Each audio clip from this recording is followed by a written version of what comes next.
What's up, YouTube? Welcome back to Swirlish. Today, I wanted to share just a personal message, something that was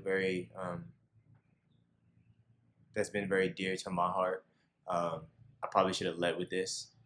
I think it'll bring some clarity to some of the content that you guys have seen up until this point, and why I feel so compelled to share a lot of things that we've talked about with the racial tension in our country and the experiences that I've had with racial profiling, not only where I live now, but also growing up in Baltimore City. Um, so yeah, I just wanted to share a personal story. Um, it's funny because it didn't really dawn on me until the other day at work um, how relatable the story I'm gonna share with you guys in a few moments is to the situation that was going on in our country between the white and black community for the most part. So, as most of you guys know, I grew up in foster care, and um, I was taken from my mom's care at the age of 5, and growing up, I didn't see her much, like through just through visitations and stuff. I didn't have any of those, or um, and so I didn't see her at all through my childhood. Really, I saw her one time when I was, I think, like 7 or 8, um, and then I didn't see her again until I was 18. And so I grew up with a lot of resentment for my mom and a lot of questions. And as a younger kid, a lot of that was just like sadness. Like it manifested itself in just being sad and scared. And then as I got older, um, it started to become like resentment and hate.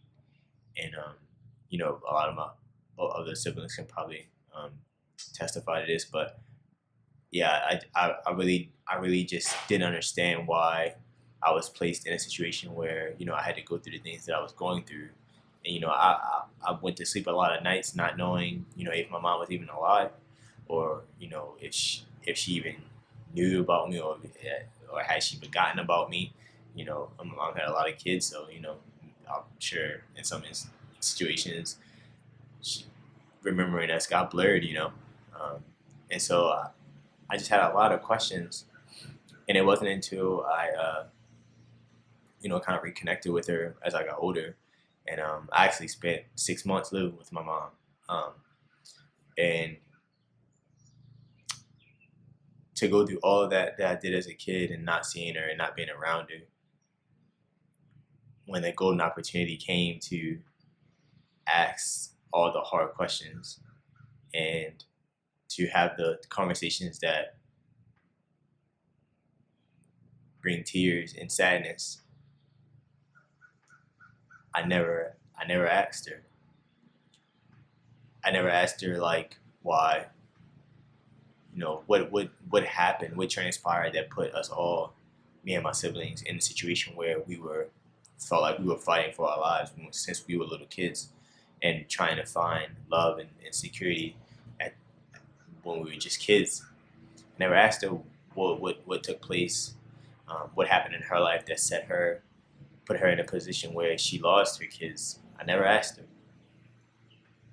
And so even after living with her for a couple of months, I still had a lot of like hate and resentment towards my mom. And obviously when I was with her, like I never really shared that with her, or I didn't really act as if that's how I really felt.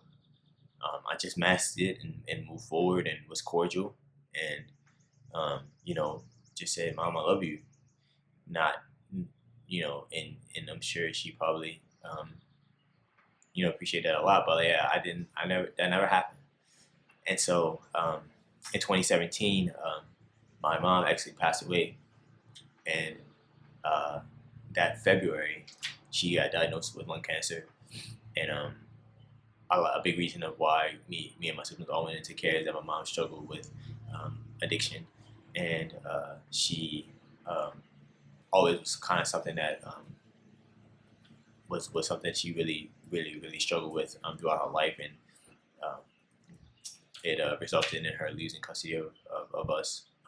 And so When she got diagnosed with lung cancer, we started treatment, and she went through the process of like, chemo and things of that nature. And she had some underlying health issues as well. She was on like dialysis and things of that nature.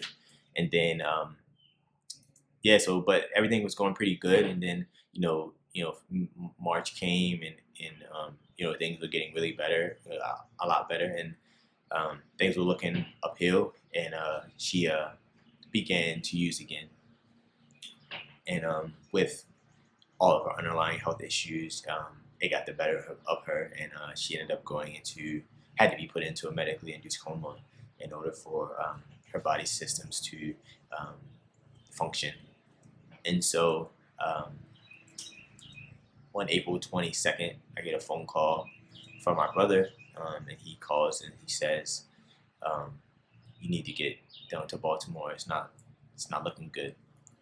So we go down, me and my aunt do, and we sit, and I walk in to the hospital room that she's in. She's in the ICU at this point, and she's been there for about 18 hours. And, she looked like a machine.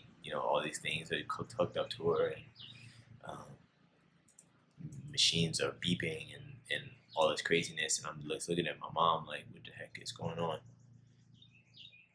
And I remained pretty calm. I remained pretty strong. A lot of my family was there, and they were, feeling very sad and stuff. So I felt like it was an opportunity that I had to, be a pillar of just strength and prayer during that time.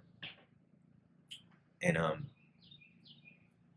eventually, we made the decision to take her off of the machines that were keeping her breathing, and we decided to wait. That the option was either that or to manually resuscitate.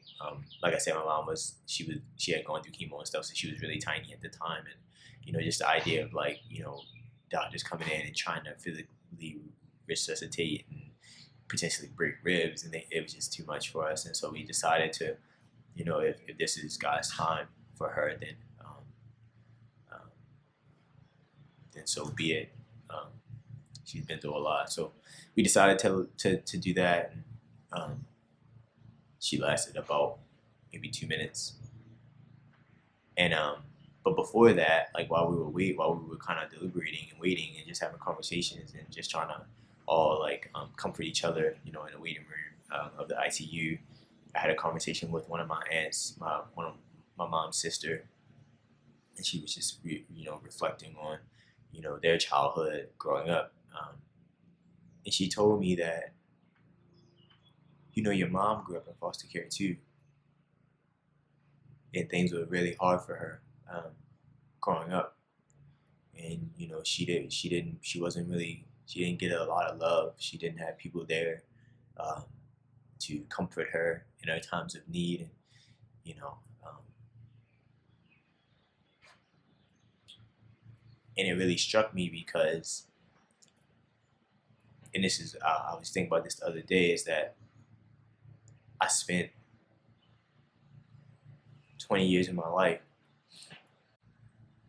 hating hating and resenting my mom because she was not there.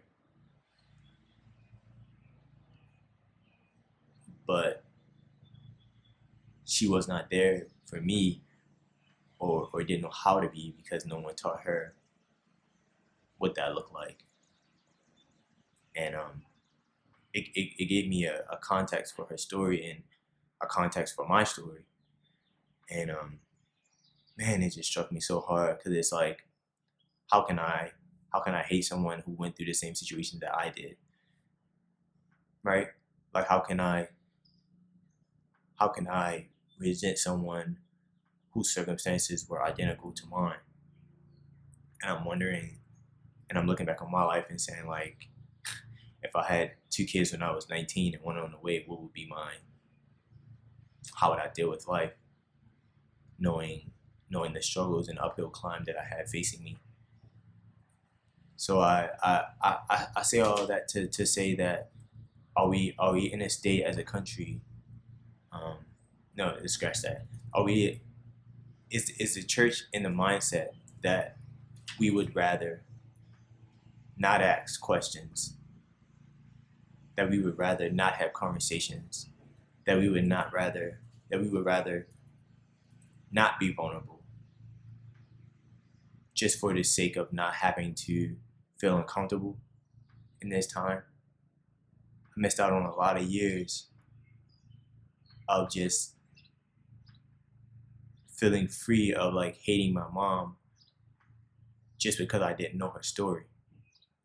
And so that's my question, and I just kind of want to put that out there, is that as believers in Christ, as one body, are we really to the point where we can't just say, for the sake of ourselves and our sons and daughters that are watching our every move, are we to the point where we can't say, I don't have all the answers, but I care enough to want to love and to want to unify and to want to bring people together.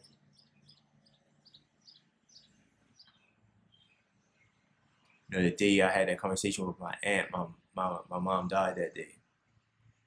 And it wasn't until the day she died that I finally realized her story. Never had a chance to have a conversation with her about it. And I think a lot of us, reality is a lot of us are going to die without ever having the conversation of, does racism still exist? Because we rather stay in a bubble and we rather do what was comfortable. Went to a thing last night, and one of the pastors, just like a unifying conversation between a couple of different church leaders, and one of the pastors said, a lot of us have to make a choice. Are we patriots or are we Christians? And that's my question that I have for you guys. Are you patriots or are you Christians? Are you more concerned with our country's standing, or are you more concerned with the kingdom of God? Are you businessmen or are you Christians? Do you just want the looting and rioting to stop so that taxes won't go up? Or are you more concerned with the lives that have been lost in the different communities and police forces that are hurting right now? These are some hard questions to answer. And for some of you guys, as soon as I said that, y'all clicked off, but that's okay. I still love you guys. But man, my mom, she died that day. And